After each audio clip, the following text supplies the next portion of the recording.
बोलिए वृंदावन बिहारी लाल की जय। जय जय श्री राधे। ओम नमो भगवते वासुदेवाय नमः। श्रीमद्भागवत महापुराण षष्ठा स्कंद अथ प्रथमो अध्याय अजामिल उपाख्यानम का प्रारंभ। राजोवाच। राजा परीक्षित ने कहा, भगवान आप पहले द्वितीय स्कंद में निवृत्ति मार्ग का वर्णन कर चुके हैं तथा यह बतला चुके हैं कि उसके द्वारा अर्चिरादि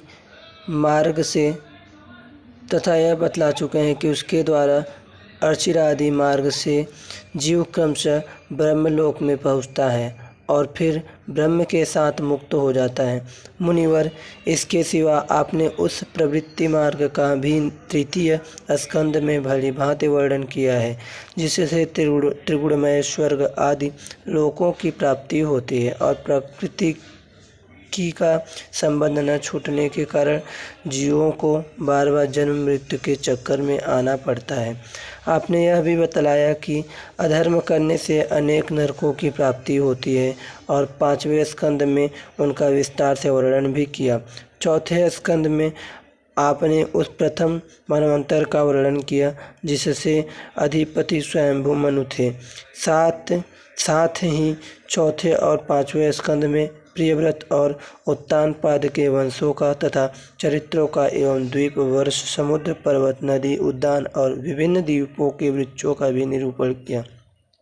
भूमंडल की स्थिति, उसके द्वीप वर्षादि विभाग, उनके लक्षण तथा परिमाण, नक्षत्रों की स्थिति, अतल द्वितल आदि भू विवर, सात पाताल और भगवान ने इन सबकी जिस प्रकार सृष्टि की उसका वर्णन भी सुनाया।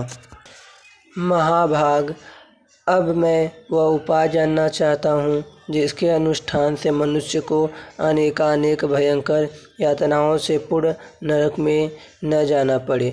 आप कृपा करके उसका उपदेश कीजिए। श्री सुखदेव जी ने कहा, मनुष्य मन, वाणी और शरीर से पाप करता है। यदि वह उन पापों का इसी जन्म में प्रायश्चित न कर ले तो मरने के बाद उसे अवश्य ही उन भयंकर यातनापूर्ण नरकों में जाना पड़ता है, जिनका वर्णन मैं तुम्हें पांचवें स्कंद में अंत में सुनाया है। इसीलिए बड़ी सावधानी और सजगता के साथ रोग एवं मृत्यु के पहले ही शीघ्र से शीघ्र पापों की गुरुता और लघुता पर विचार करके उनका प्रायश्चित कर डालना चाहिए। जैसे मर्मज्ञ चिकित्सक रोगों का कारण और उनकी गुरुता लघुता जानकर झटपट